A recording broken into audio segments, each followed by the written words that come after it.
Hey, what's going on, guys? Here's another video. This is 6 controversial albums in my album collection. These are all CDs. These are from different bands. Yeah, it's like, I guess what people would call sketchy black metal, but like, for me personally, I don't really give a fuck about personal ideologies and shit. Like, if I like the music, I like the music. It doesn't make a difference to me, and, that's that. People have their opinions about it, but like, I don't really care. So anyway, we'll go with my first one here. This is Satanic Warmaster with Carillion Satanist Madness. I guess the controversy in this comes from that fucking song My Dreams of 8, which I guess allude to like 88, which is the Hitler symbolism, but it's like, again, I don't fucking care. This guy's probably a goofball in real life. I mean, like, who cares? But yeah, this is a really, really good album. I forgot how much I love this album. I listened to it recently. It's so catchy, and just the production and the vocals and everything is like, just, might be his best work. Strength and Honor is definitely up there. The latest one was pretty good too. The one that started with an A. I can't remember that, but I think probably overall, this is probably his best album, but like I said, Strength and Honor is really good. Op for Blute is really good. I really like the EP of the Night. The split he did with Clandestine Blaze was really cool. Other than that, I never really got into like Noxerer or the one after that. I thought they were like good, not great, but yeah, this is an excellent, excellent album. This came out on Werewolf Records. The original pressing was, or the original copy was like, I think 2005. This is definitely a re-release, but yeah, this is a classic, pretty sure it's Finnish. Great stuff. So after that, we have, this is a random one, and it's not my favorite by the band, but it is the only one I have. This is Absurd with 2 of their EPs and 1 release. This is came out on Darker Than Black Records. So it has Raubritter and Grimmage Volksmusik. Raubritter came out in 2004, and the Grimmage Volksmusik came out in 2006. Yeah, it's a pretty good release. These EPs are pretty good. I much rather prefer Totenlieder, or even like Blutgericht was pretty good. I like Werewolf Throne a lot. Asgardstry is a really weird, but for whatever reason, like kind of endearing album, I feel like, because it's just really weird. Really cool artwork on the inlay. Yeah, you can tell this is a really old release that I bought. It's pretty dinged up, but yeah, it's pretty good. It's very punky. I know like a lot of old school Absurd fans like hate their new shit, or I guess because it's not the original members or whatever, but like, I don't know, it's very Isengard-esque. I like the punkiness of it. Yeah, it's pretty good shit. Yeah, I think my favorite album by them is Totenlieder. I do really like their recent EPs they've been releasing too, and it's so weird now. There's like 3 different Absurds. Like, you have the you have the Heinrich one, then you have like the, I don't even know what their name is, but the group who was who did like Totenlieder and all. I don't know, it's so complicated, but yeah, it's a pretty good EP. If you see it, I'd recommend picking it up. So then after that, I don't even know why these guys are controversial. I really don't get it, but apparently they're not allowed. I know they've gotten like kicked off of like bills, or like not allowed to play at certain places. I don't fucking know. But this is the first Fortress album. Excellent, excellent, excellent shit. Look out for a my collection video with these guys in the near future. This came out in 2006.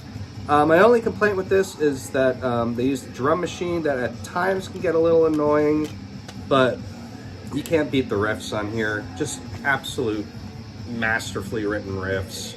I love the atmosphere.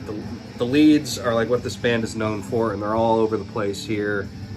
I love how raw it is. I don't know if it's my favorite. It's definitely up there. It's really hard for me to pick a favorite with this band because pretty much all of their shit is really good. Yeah, excellent album. Again, though, I don't know why these guys are controversial. I don't know if it's maybe because they sing about, like, Canada or Quebec or whatever, but, like, I don't get it. Whatever. So after that, go with Nocturnal Mortem, Any Christ. I think technically this is their only controversial album because from what I understand they like apologized after this or whatever. But then the lead singer's in that other band, Pagan Hellfire, that's horrible and it's like obnoxiously, we'll just say controversial. Hold on 1 second. Oh, that's not good. Oh, I hate when CDs do that. Anyway, yeah, this is, they have like a song on here, like Aryan something, I forget, I don't know, but, called The Aryan Spirit. But yeah, they like apologized after this, but they still play at Adsgard Fest, I think, or like have post the apology, so I don't know, I guess people just don't really trust their word, but, yeah, anyway, this is a really fucking awesome album. Vicious as hell. Raw. The drumming is crazy. I like all the weird folk instruments they scatter throughout this. This release also has Perun Celestial Silver, which is like one of their best songs. There's so many good songs on here. A lot of them I can't pronounce, but like The Funeral Wind, Born in Oriana, Jesus' Blood, a lot of really good stuff. I don't know if this is my favorite album. I think it's either between this or The Voice of Steel. Goat Horns is good, not great. I'm not crazy about that fake drum production. And To the Gates of Blasphemous Fire is very good. Not on this level, though. And the one after is pretty good. And then the one after The Voice of Steel is pretty good. A little long-winded. But yeah, it's a really, really solid band.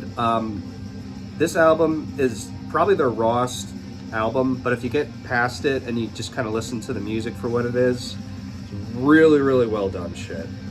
And yeah, that's Nocturnal Mortem, Any Christ. Alright, so after that, we'll go with Goat Moon, Finnish Steel Storm. I think this came out, I don't know, like 2006. This is released by Werewolf Records. You know, if you like Absu, Destroyer 666, really catchy black metal with some really, really tortured vocals over it, you're gonna love this if for whatever reason you haven't heard it. Most of his albums are really good. This is definitely my favorite. I like, shit, what the hell is his first one? Something Honor, where he's standing there in the snow. That one's really good. I know his other albums in passing, I can't really comment on them individually, but I've heard everything, well, not everything, but everything I've heard from him I like a lot. But this is definitely the best. So many catchy moments, memorable songs. It's a short, sweet listen. It's only like 30-something minutes. And yeah. But also, this band's controversial because this guy, yeah, he does, like, he has like I think he has like a swastika on his chest or whatever. And yeah, he definitely has some controversial stuff out there, but like I said, I don't really give a shit, so.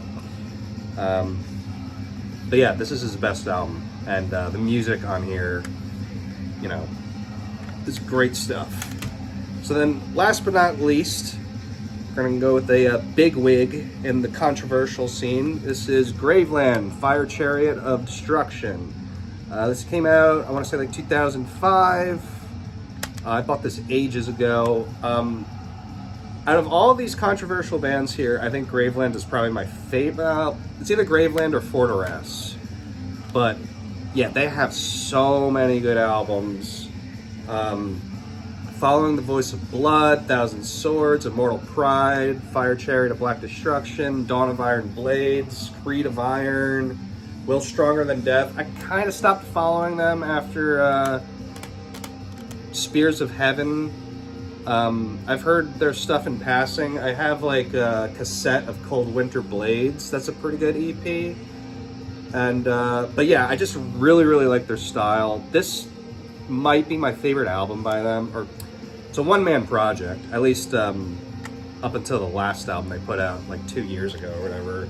So it's Rob Darkin, he plays all the instruments, and this one is just, I don't know, it really invokes the image of like Ragnarok and just like, you know, ancient battles and shit. But there's different eras. I mean, like you have like the era where Capricornus was drumming, and that's one era. And then he kind of, after, I feel like Creed of Iron, up until pretty much recently, it's still black metal, but it's like more on the epic side. And then he adds his own like style of drumming, which is really chaotic, but for some reason works. And I love both eras. I'm not crazy about their demo, like In the Glare of Burning Churches and what is it, like Celtic Winter, I think. Wasn't a big fan of those, but pretty much Thousand Swords and up, I like pretty much everything by good old Rob Darkin. But yeah, he is controversial. He has said dopey things in the past, especially in the liner notes of his albums. And, you know, emphasis on the dopey, just because it's just, I don't know. Philosophies like that, it's just like, what are you doing? Like, so I don't really take it seriously, and it doesn't bother me. Like, as long as the dude doesn't kill anyone or like, you know, as long as you're not harming anyone, who the fuck cares? I really believe in freedom of speech on all levels. So yeah, but yeah, this is probably my favorite album by them. But like I said, other good ones are Following the Voice of Blood, Creed of Iron, Immortal Pride, Will Stronger Than Death, Thousand Swords, obviously. There's a lot of really good albums in his discography. And yeah, maybe someday I'll do a, you know, My Graveland collection, because I have a lot of them. But yeah, so that's it. Hope you enjoyed it. Yeah, and I'll catch you guys next time.